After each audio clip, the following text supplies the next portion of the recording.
Medusa, the Veil of Stone. A Chronicle of the Cursed and the Divine, Part 1, the Maiden of the Temple. Before the curse, before the whispers, she was a daughter of the sunlit coast, mortal, devout, and unknowing of the storm that would bear her name through centuries of fear. Medusa was not born a monster. She was born with laughter in her breath and eyes that mirrored the sea. She tended Athena's temple on the cliffs of Sarpedon, where the wind carried hymns up from the shore and the marble shone like the bones of the earth. Her devotion was absolute. She cleaned the altars, polished the statues, and whispered her prayers to the goddess of wisdom. But the gods, as they often did, mistook reverence for vanity.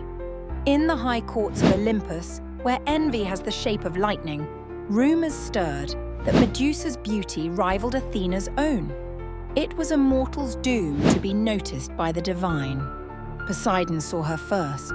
The god of the sea, restless and cruel, desired her as one covets a fragile shell in the depths, not for love, but to prove he could possess what the heavens forbade.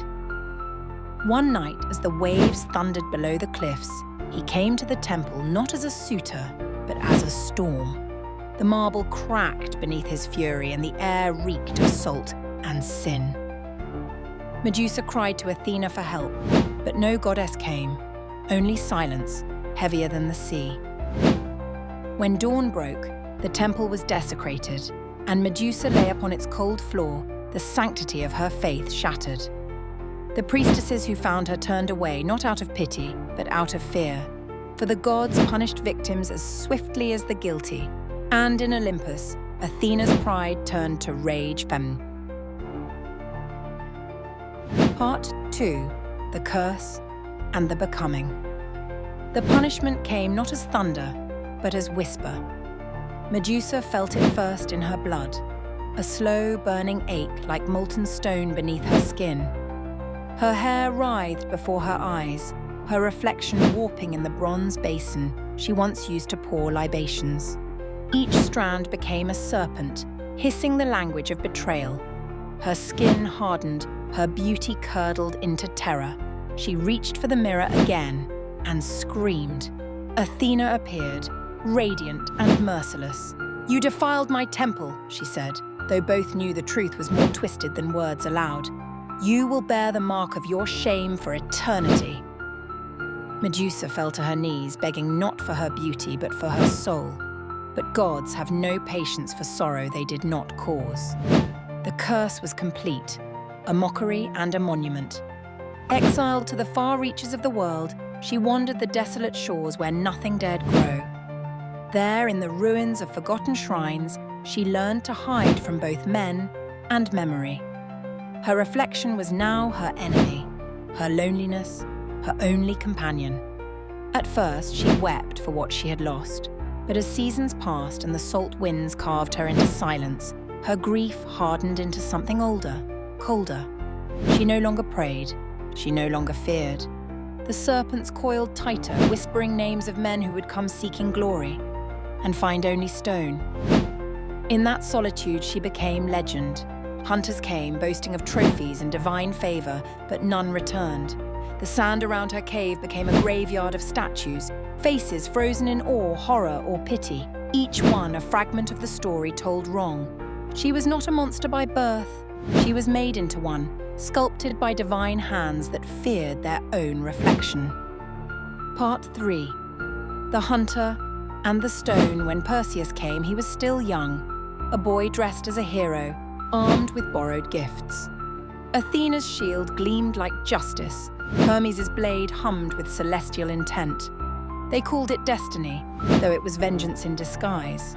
He approached the lair by moonlight. The air was still, heavy with the scent of dust and salt. Inside, the statues stood like mourners in endless vigil. Perseus dared not breathe, for fear that sound alone might betray him. He lifted the polished shield before him, not as protection, but as a mirror. Medusa stirred in the shadows. The serpents hissed softly, sensing movement, tasting fate. Her voice, once prayer, now ruin, echoed faintly through the cavern.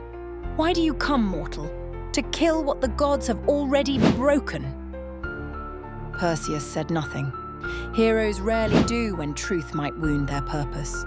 With trembling precision, he turned the blade toward her reflection.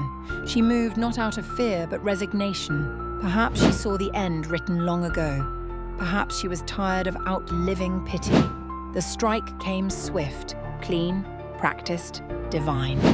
Her head fell, and from the wound sprang winged Pegasus, the child of her violation, born in death's brief mercy. The cave went silent. Perseus lifted the head by its serpents, careful not to meet its gaze. The eyes still glowed, alive with the curse that never died. When he returned to the world of men, kings and gods alike praised his victory. But those who looked upon the severed head saw more than triumph.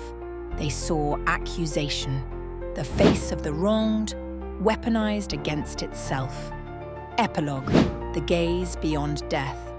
They mounted her head upon Athena's shield, calling it the Aegis, a symbol of power, of divine terror. Yet the goddess bore it not out of pride, but necessity, for even gods fear what they create. In time, Medusa's story was retold until her name became a warning, her image a threat. Mothers frightened their daughters with her face, poets painted her as evil, and men whispered that she had deserved her fate. So history, as always, sided with the victors. Those who struck the blow, not those who bore the wound, but deep in the cracks of time, her memory persisted. In every woman silenced for her defiance, in every victim turned to villain by divine decree, Medusa lived. The serpents hissed still, in every tongue that dared to curse the heavens.